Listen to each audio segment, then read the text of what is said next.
maybe that's my job in the world is to be this kind of naive person that's trying to figure stuff out, and that, maybe somebody reads my book and wants to apply that too. I don't even know.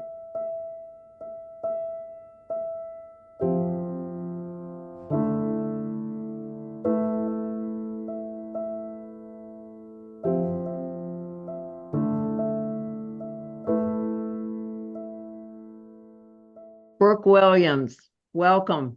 I'm very, very happy to be with you today. I'm happy to be with you, Karen. Thank you for having me. So, Brooke Williams wrote a marvelous book called Encountering Dragonfly that I have already bragged about on my social media accounts. And, Brooke, you are a naturalist who had a very important encounter with the image of a dragonfly in a dream. Will you just tell us that story real quick? Sure. I was at a meeting in Canada, and it had been really busy few days, and we were all exhausted. And one morning, we had a session where we were given a paper to read at lunch.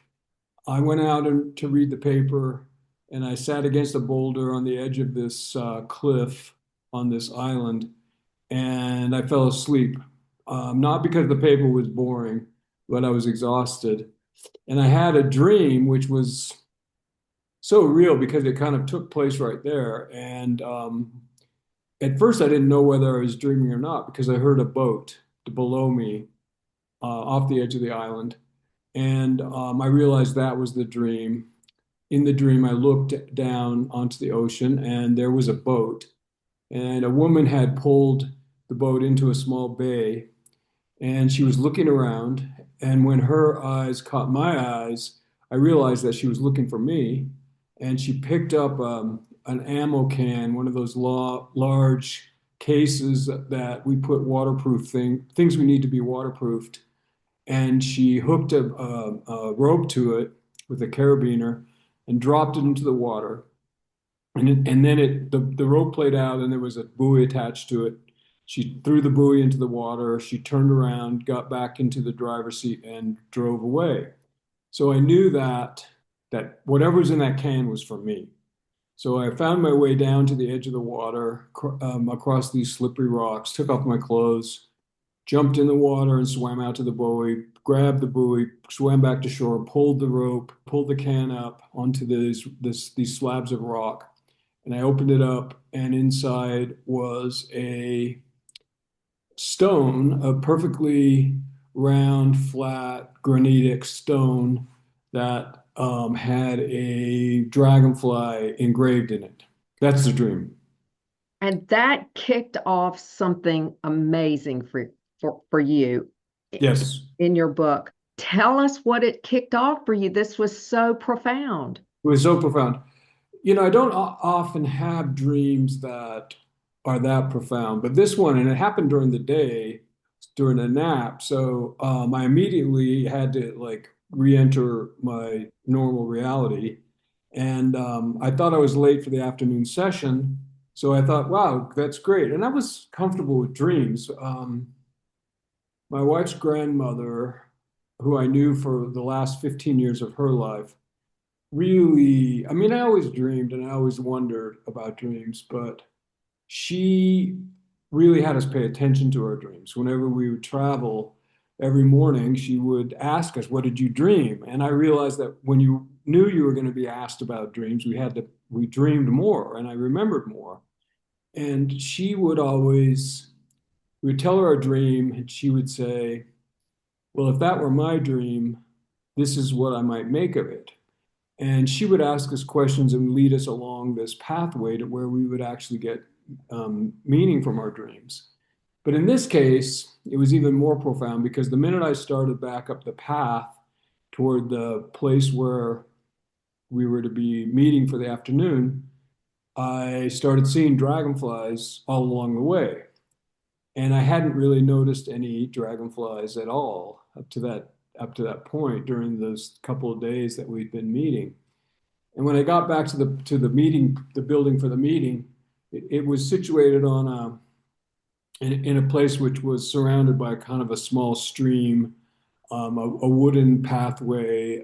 People were standing there waiting to go in, and I noticed where these cattails were coming out of the stream, um, a little swarm of really tiny but beautiful blue metallic dragonflies, damselflies, they actually were. I didn't know then.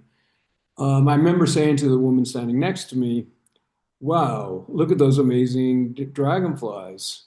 Aren't they incredible?" And she looked at me like I was nuts, and she said, "Those dragonflies have been here the whole time. How have you missed them?" And so something had shifted during my dream.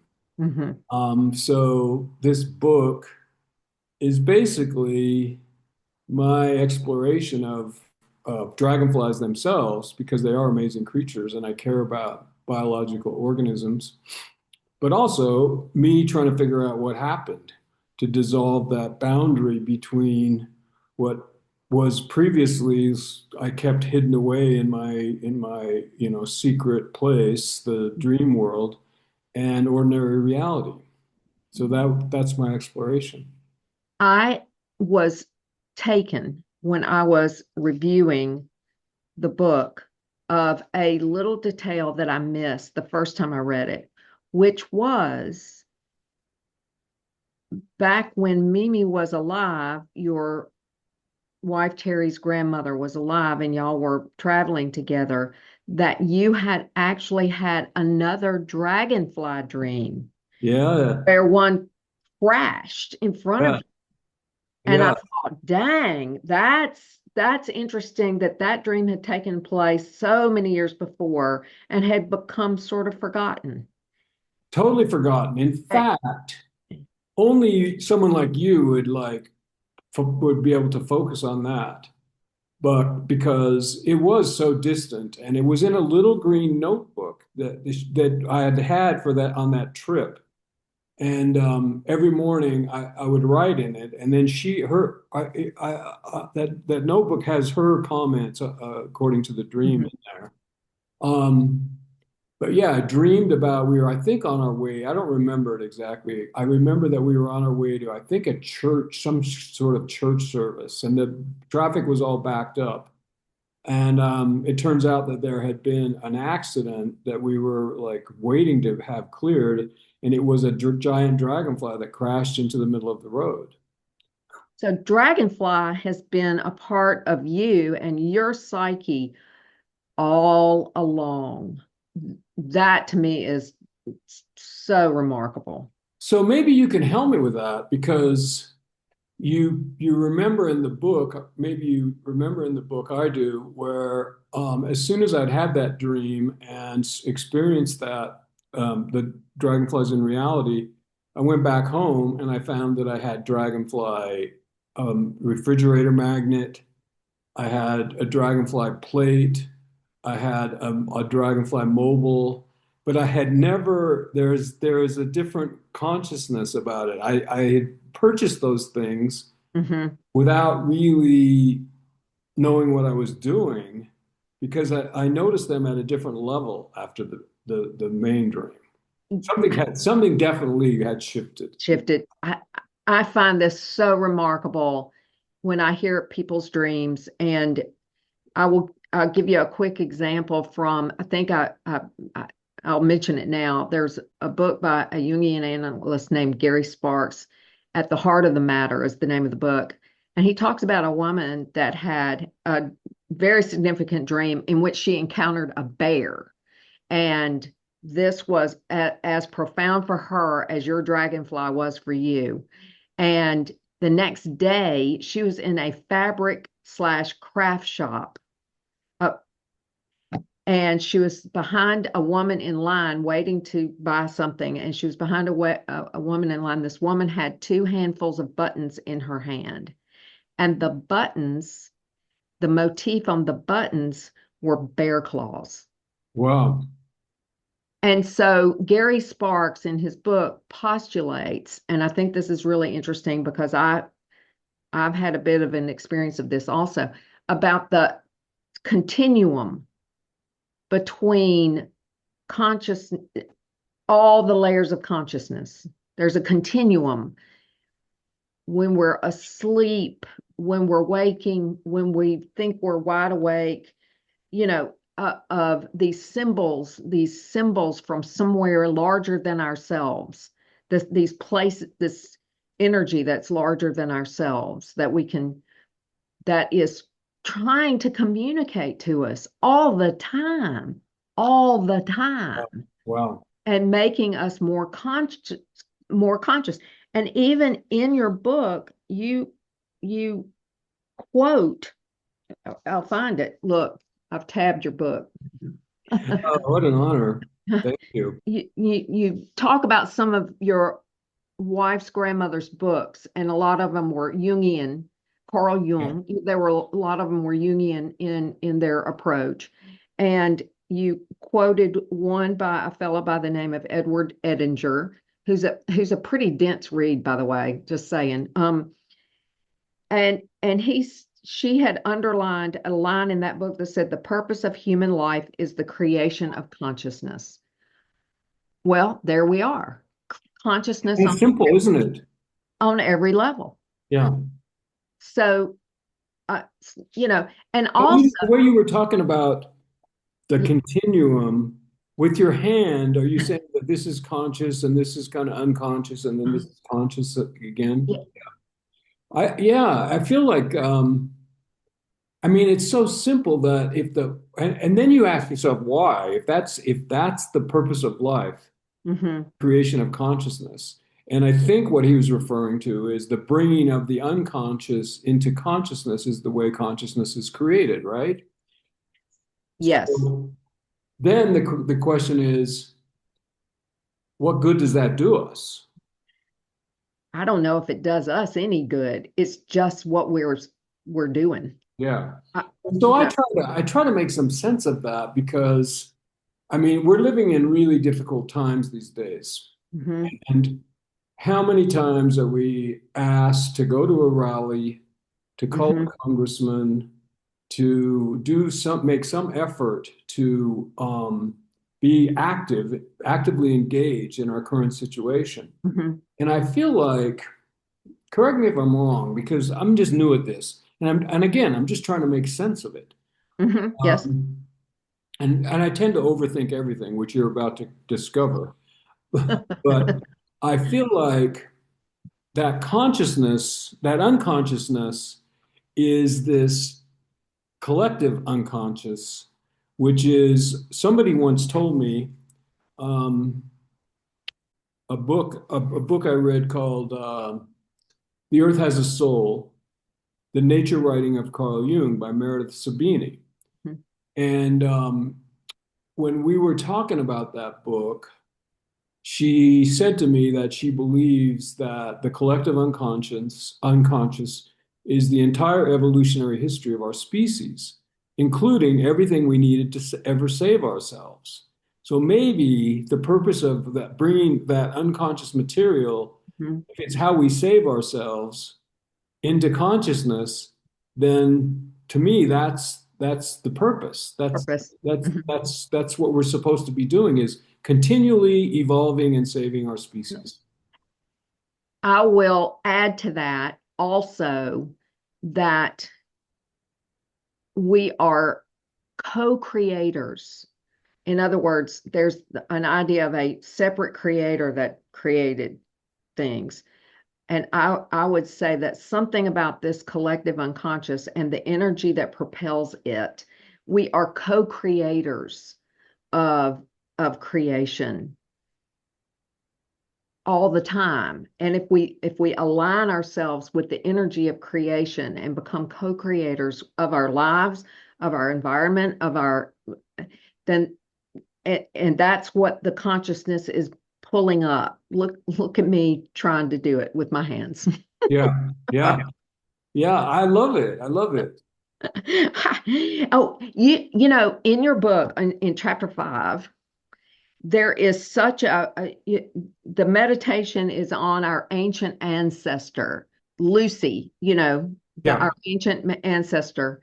And I found that chapter to be a beautiful meditation on the idea of archetypes, of these patterns that get laid down generation after generation, millennia after millennia, and it's as clear to me an explanation of how archetypes operate as I've ever seen. And I love you gave us an example, bees and flowers. Oh, yeah. And I got it. It was so good. So, Well, yeah. again, it's me overthinking things and trying to make sense of it when in fact it's kind of the way things are. And maybe it's not completely ours to have to understand because it's been at work ever since humans have been on the planet, whatever it is. And it makes a lot of sense.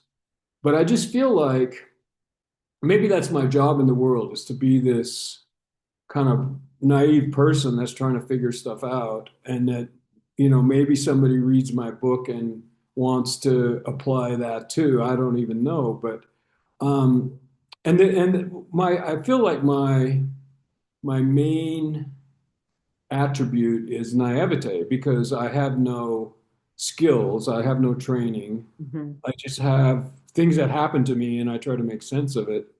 And I can say, I'm not sure this is what's going on, but I'm not sure that it isn't. So that's just I think easy. that's a brilliant way for us to always approach our dreams with a sense of curiosity and beginner's mind, if you will, and wonder and wonder. Your book is full of those moments of wonder, one of which was you talk about your friend Josh at the Newport Folk Festival, where all of a sudden this Oh, cloud dragonflies shows up at the festival and people are allowing them to land on their fingers. isn't that beautiful? And my imagination just built that out. And I thought that is one of those moments of awe and wonder. Yeah, yeah. And your book has got lots of those moments.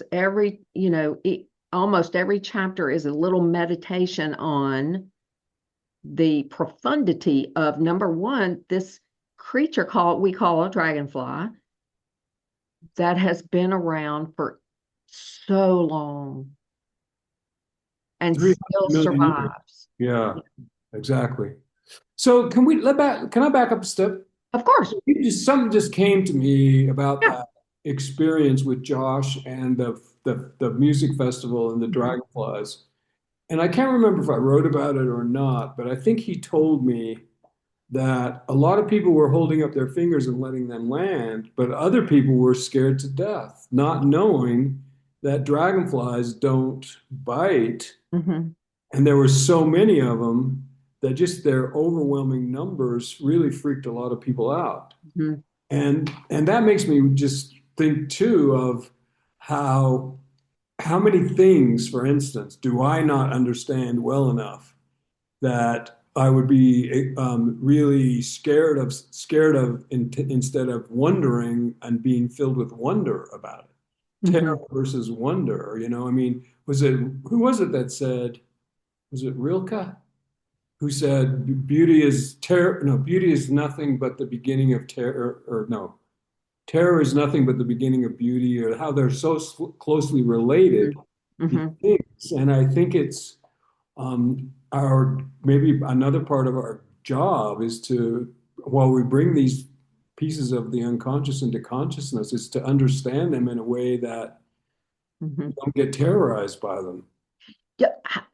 So Jung had a term that he used when he was talking about the feeling that human beings have when they are bumping up against something bigger than themselves. And he coined the term for this, the self with a capital S. And he went on to say, depending on what your background is, you have a God image, and the self is kind of it is the thing that's powering all of us, if you will. And language is not adequate for this. He had a word for this, and the word was numinous. When when when encountering something that was, profound and outside and inside and bigger than than the little ego self, it was a numinous encounter. And it was described to me by a wonderful teacher named Jerry Wright, who has just written a book called Psychological Mysticism. Oh, wow. Yeah, yeah. He he gave the example of a young man who had a dream of a giant, larger than life size eagle, and he described his encounter with this in a dream as being he described himself as feeling terrified and fascinated. And Jerry made the point that when those two things are felt in waking life or in encountering an image in a dream, that is evidence of the numinous. That is evidence of the numinous, terrified and fascinated. And what your question seems to be is, how do we stay grounded long enough that we can relate to that without it overwhelming us? Yeah. Yes. Well, because if we kind of back up into a totally conscious space, I feel like things that terrify us, maybe we're built to respond because that's dangerous and it's not in our best interest Mm-hmm. to like not be terrified because it, our lives are in danger or something. Mm-hmm. So I feel like those two things are so close. And maybe part of our job is to understand the difference and that maybe just because it's terrifying, not let it keep us from trying to understand it. I don't know. But there's Right. something about what you just said on the idea of numinous. Terry's grandmother used that word. It was the first time I ever heard it used was the Mm-hmm. numinous, when Mm-hmm. it is numinous.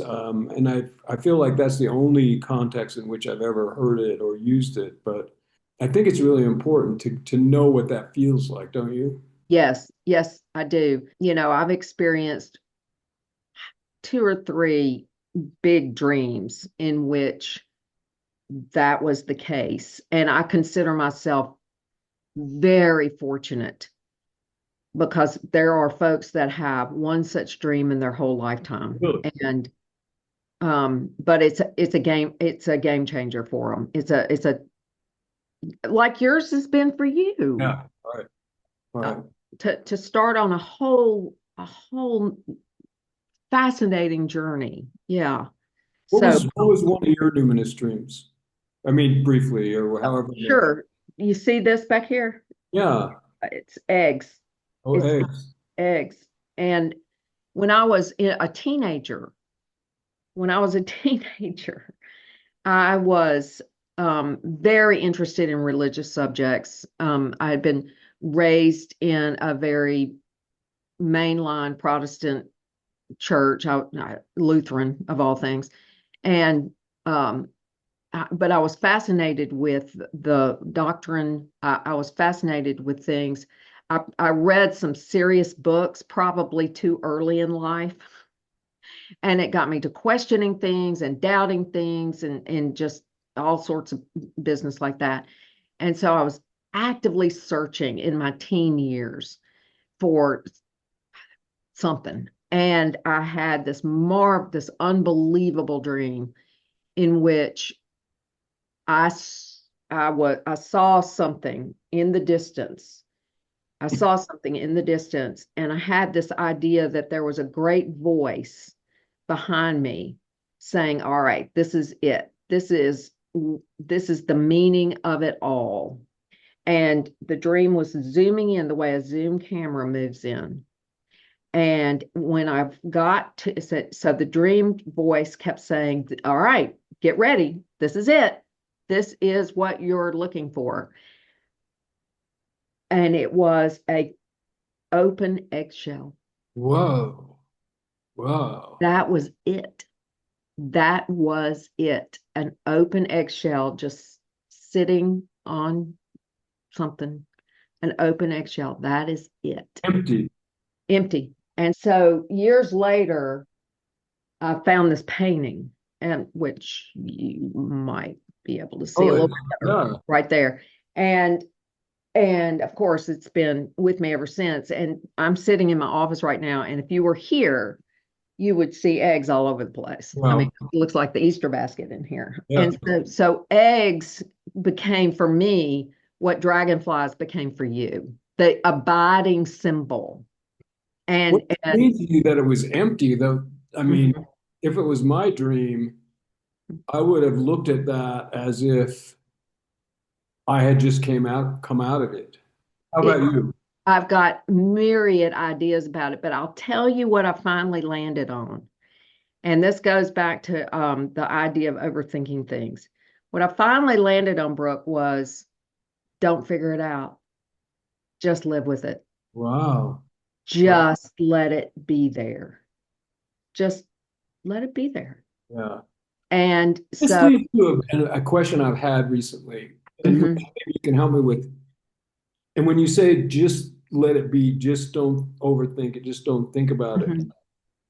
I'm starting to wonder if these archetypes and symbols are working on us, even if we don't try to figure them out. I believe they are. Do you? I do. I believe they are. That's why I just keep them hanging around.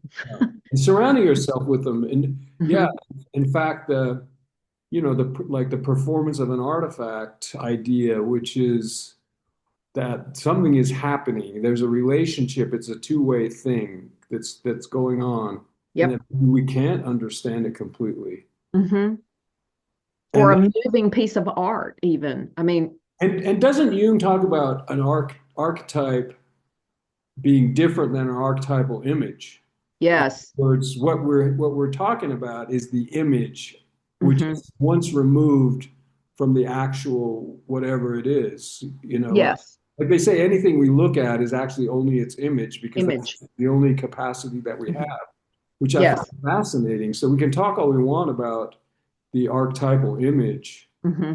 The archetype itself is a whole different ballgame, right? Yes.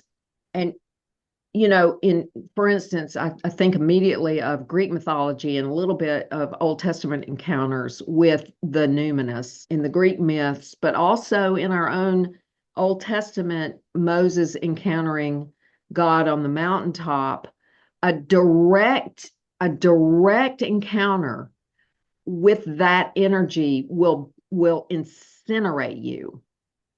So we need the image to mediate. Do our Oh, I little get it. Do you think that's like that will incinerate us means we need some protection, which means that we create only the image that we can handle. yes, yes. And what I you have a said, friend who's a yeah. storyteller, and around 9/11, she was asked to tell stories to children and to help them deal with what happened around 9/11. And I had been with her before, and I'd heard her tell stories that were so frightening and full of monsters and all of this. And there were kids in the room. And I asked her, I said, don't you worry about like hurting or damaging or scaring these kids? And she said something that I'll never forget. She said, when you hear a story, your mind is it's an impossibility to create something that you can't handle.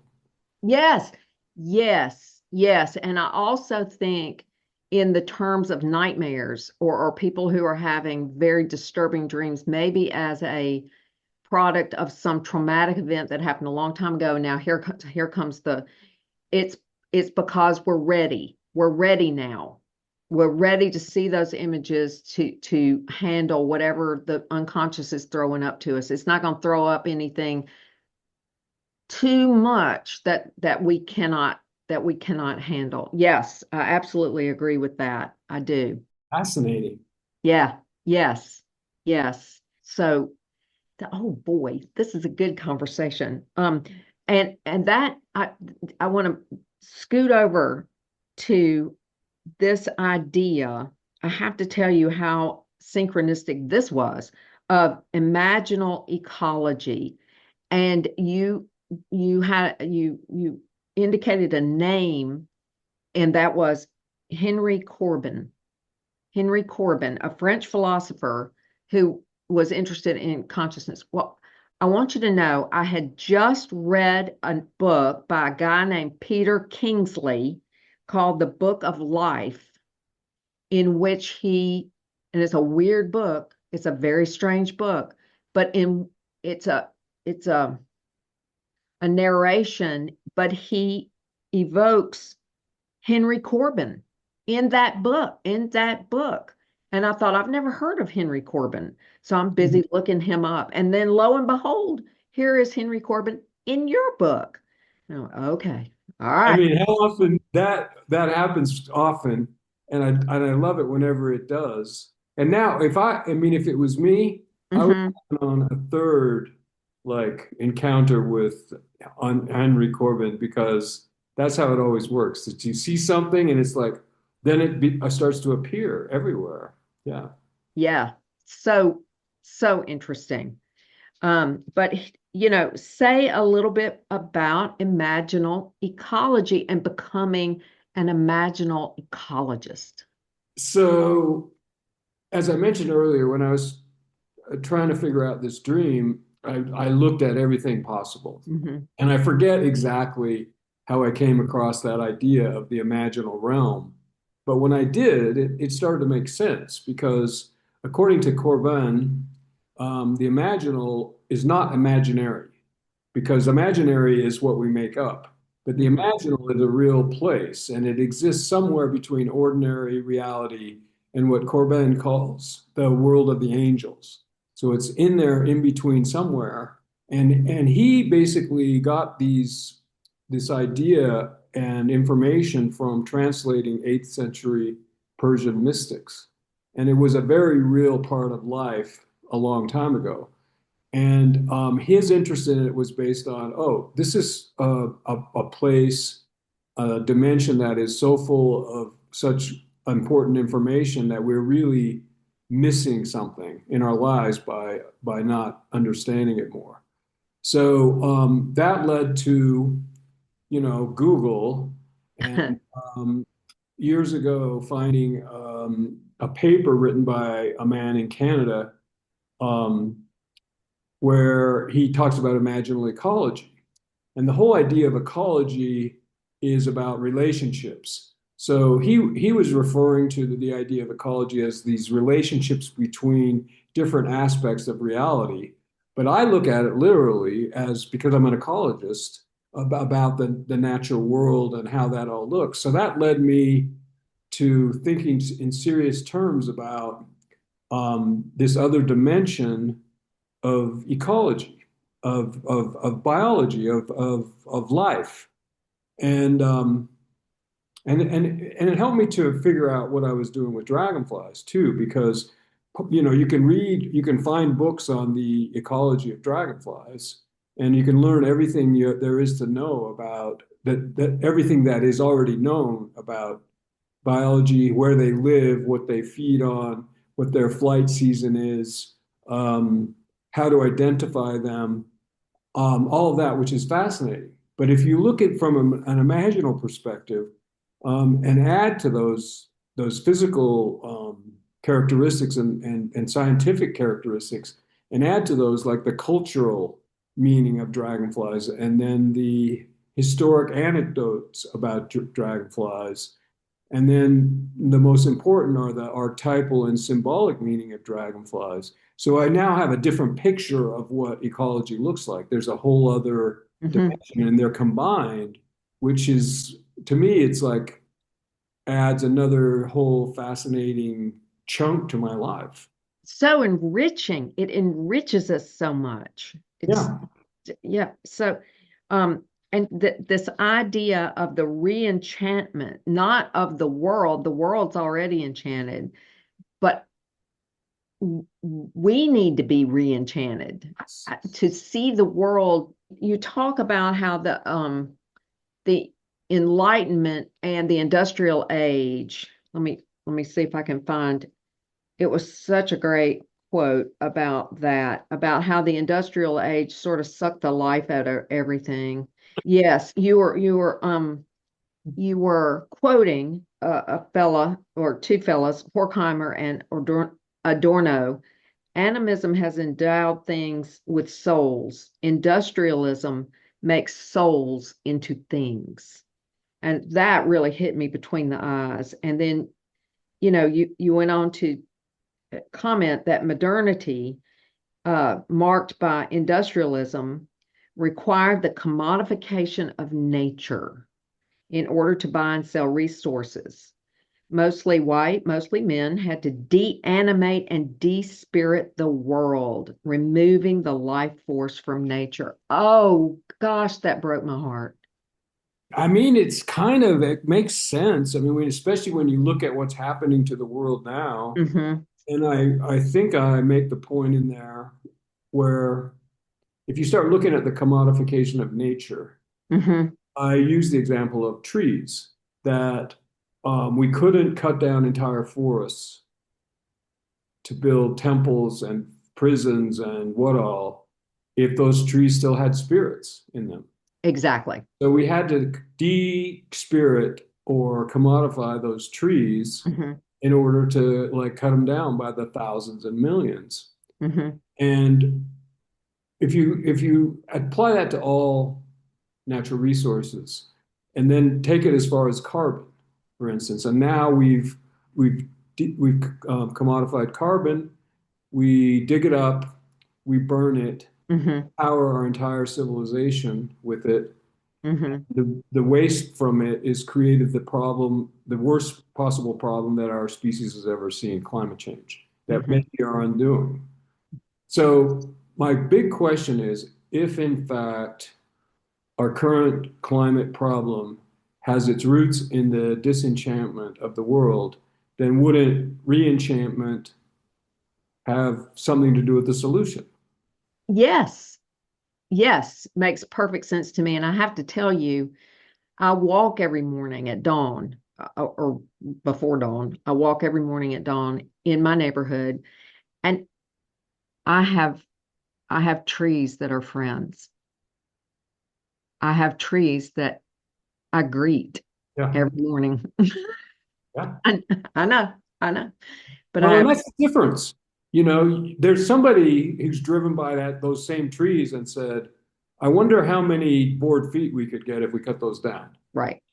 And that's the objectification of those trees. Hmm. The objectification, the definition I use is where it's something that has a use for us, and that's all there it's a way for us to use it. Where a subject, that to you those trees are subjects, something with which Yes, you interact, yes, and you learn from. And yes, yeah, yes. And I grieve when I notice, uh-oh, I think that tree might be ill, or and I rejoice in the springtime when they start putting their little leaves out. yeah, And I tell them, though, how beautiful they are in the wintertime when they are silhouetted, leafless, silhouetted against an evening sky. I mean, I have relationship with the tree. I know. yeah. I know. And this is to me the piece that's missing from modern Yeah, life. yeah. And I mean, if I can do anything with my life, it's to encourage more people to start to see the world that way. Well, you're doing a great job. You're doing a great job with your Thank book. you. And it's Uh, so helpful when people like you see that and help me do it. And because the reason that you like my book is because you relate to it because that's how you are too. yes, Yes.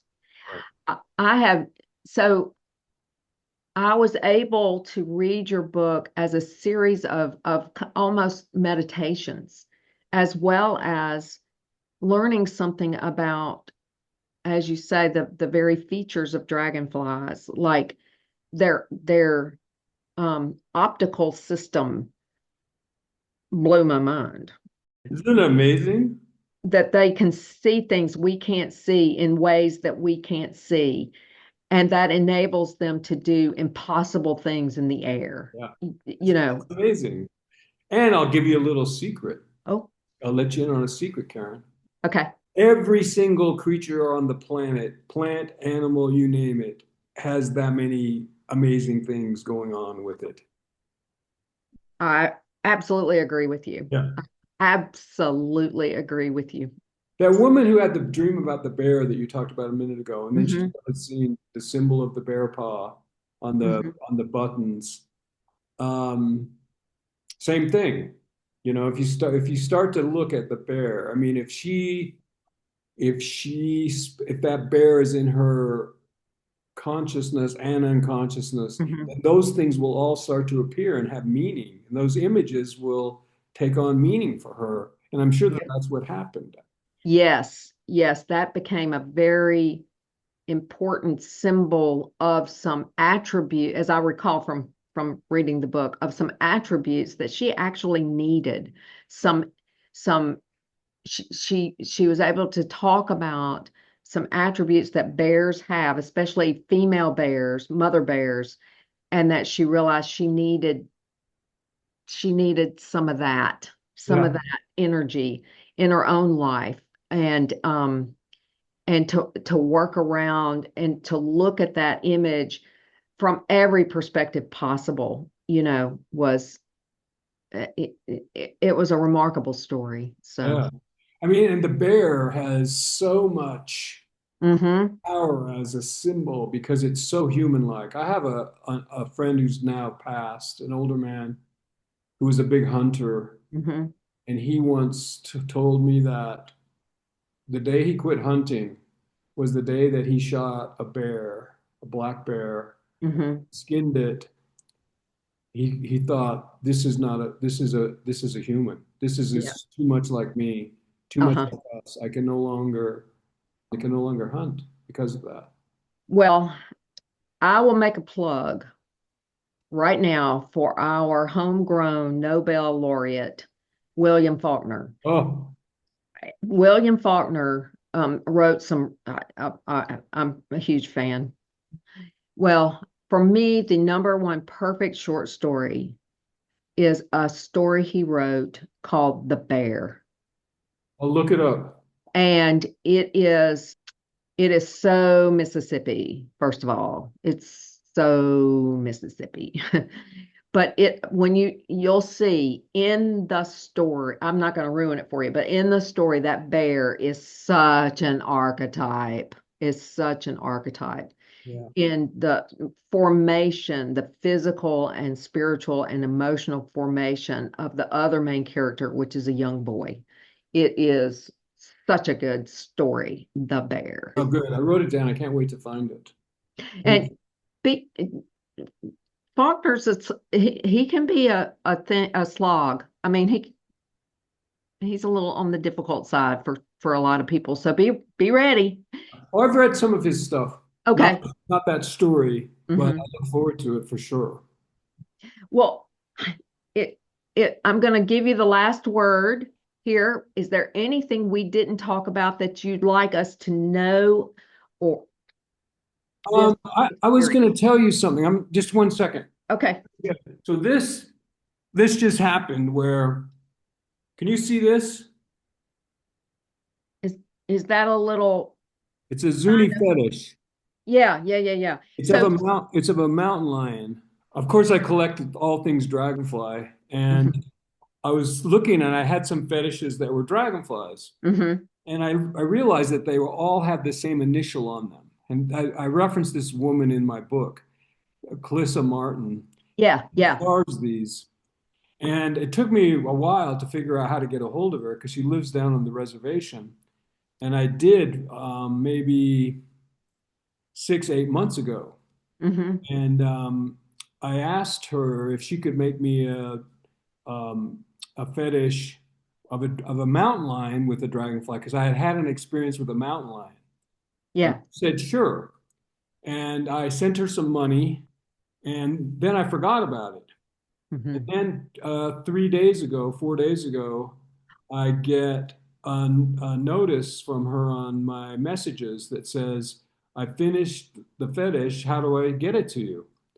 And she sent me also some pictures of other ones, but this just barely came. And I'm thinking there's something synchronistic about the fact that I get this right before our conversation. But No question. yeah, Yeah. you can see the little dragonfly Dragonfly. on the side. Yes. Yeah, Yes. Oh, this is brilliant. such a prized possession now. So haven't we talked about? I think we've covered a lot of things. I just want you to know, Karen, that I feel so fortunate that we're connected because I have a lot of questions about the psychology of this stuff. And the more this, every time I talk to you, this is the second time, both times, I found myself more knowledgeable and more understanding of my own experience, which is all we're ever supposed to do, right? Is figure that out. Yeah. Yeah. So I so appreciate it. Oh, well, thank you for giving me your time. Thank you for writing this book. I we'll talk again. Let's do it We'll anytime. we will talk again. And I know how to reach you if I have questions, and you just answer me at your convenience. And at some point, you just might want to go, I don't have time for this, which is fine. Always have time for dreams.